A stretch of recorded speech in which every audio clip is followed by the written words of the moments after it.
Municipality तरफ महान जननायक प्रबोध पुरुष विजु बाबू 109तम जयंती पालित। यह महान जननायक प्रबोध पुरुष विजु बाबू 109तम जयंती पालित होइछि।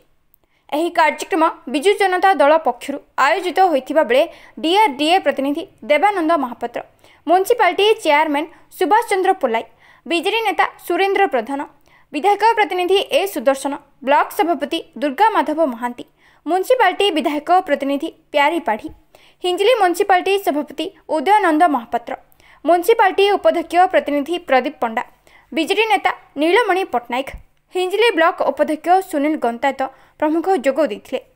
एही अवसर में एक शोभा यात्रा हिंजली मिनी स्टाडियम रु बाहरी सहर परिक्रमा करबा परे विजु छकरे पहुंचीथिले। समृद्ध ओडिशा गठन में विजु बाबू अवदान अतुलनीय बोली विजु जनता दल कर्मी और नेता माने मतव्यक्त करथिले। एहा सहित प्रबोध पुरुष विजु बाबू स्मृति को मने पकाइथिले। सालिस विहीन राष्ट्रनीतिज्ञ, चिंता नायक, स्वाभिमानर प्रतीक, कलिंग वीर और प्रबोध पुरुष भाव में घरे घरे परिचित बोली मतव्यक्त करथिले। एही कार्यक्रम में शताधिक विजु प्रेमी, वरिष्ठ बीजेडी नेता और कर्मी वृंद जोग देथिले। शंकर कुमार नायकଙ୍କ report, news today Odia live.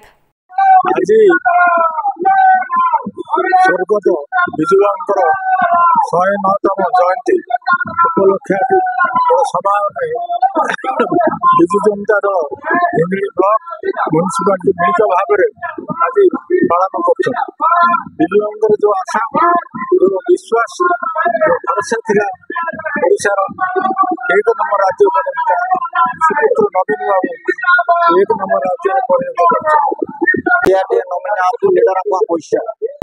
आज आम ना 1984 मसीह विजु बाबू जयंती आम सारा ओडिशा पंचायत राज दिवस में पालन कर विजु बाबू एकमात्र नेता जहाँ जी कि पंचायत को सुदृढ़ करने सहित पंचायत राजर व्यवस्था करते, पंचायत को क्षमता देते, पंचायत नारी मैंने 33 भाग संरक्षण कर राजनीति क्षेत्र में प्राधान्य रखिते, संगे संगे त्रिस्तरीय पंचायत व्यवस्था करते।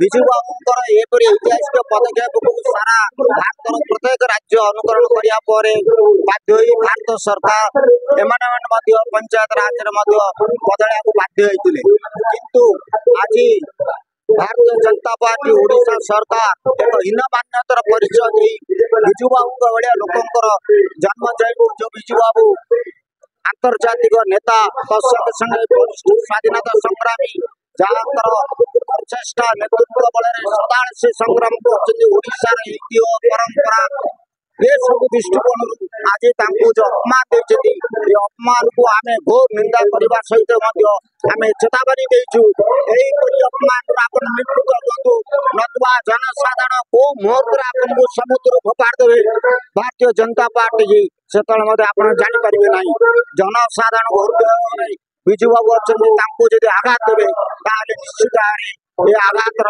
प्रतिफलन जनसाधारण भारतीय जनता पार्टी आघात आज महान जननायक नेता जे कि इंडोनेशिया भूमिपुत्र स्वर्गत विजु बाबूंकर 109तम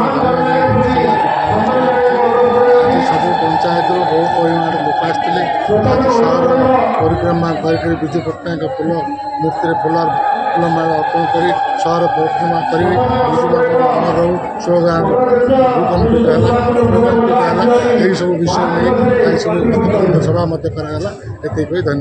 109तम प्रबोध पुरुष विजु बाबूंकर जयंती उपलक्षे आमर म्युनिसिपालिटी और ब्लॉक तरफ जो प्रकार रैली चली मैंने जानी प्रत्येक युव छात्र महिला विजु जनता दल समस्त सक्रिय कर्मी आज समस्ते स्वतःप्रवृत्त भाव आसी आम जोग दे सरकार जो प्रकार वर्तमान सरकार जो प्रकार आमर भुआ बुले इच्छा प्रतिश्रुति दे सरकार को आसला से ईर्षान्वित हुई आमर विजु जयंती दिन जो पंचायत राज दिवस चलता पंचायत आपण मैंने समस्ते जानी जे विजु बाबूंकर प्रगाढ़ उद्यम आमर 30 वर्ष तले पंचायत राज दिवस ओडिशा से प्रतिष्ठा करथिले। महिला 33% ସଂରକ୍ଷଣ କରି ତାକୁ ଆଗେଇ ନେଇଥିଲେ।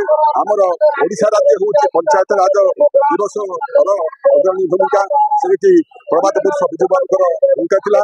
ସେଥିପାଇଁ ତାଙ୍କର ଜୟନ୍ତୀ ଜନ୍ମଦିନକୁ ପଞ୍ଚାୟତ ରାଜ ଦିବସ ବୋଲି ଘୋଷଣା କରି ଆସୁଛନ୍ତି 30 ବର୍ଷ ତଳେ। କିନ୍ତୁ ସଂକୀର୍ଣ୍ଣ ମନୋଭାବ ରଖି ଏ ସରକାର ସେଟାକୁ ଘୁଞ୍ଚେଇ ଦେଇଛନ୍ତି। ତାର ନିଶ୍ଚିତ ଜବାବ ଦେବେ। ଆଜି ଆମେ ଶପଥ ନେଲୁ, ଆଉ ଆମେ ଆଜି ଶପଥ କରିଛୁ ଯେ ଏ ଯୋଉ ବିଜେପି ସରକାର ଜନ ବିରୋଧୀ, ଲୋକ ବିରୋଧୀ ଆଉ ସବୁ ପ୍ରକାର ସ୍ୱାର୍ଥନ୍ୱେଷୀ ସରକାରକୁ ଆମେ କଦାପି ବରଦାସ୍ତ କରିବୁନି। ଫେରେ ଆମେ ଆମର ସଂଗଠନକୁ ଦୃଢ଼ କରି ଆମେ ଫେରେ ଆମ ନବୀନ ବାବୁଙ୍କୁ ଆସି ଆମେ ସରକାରରେ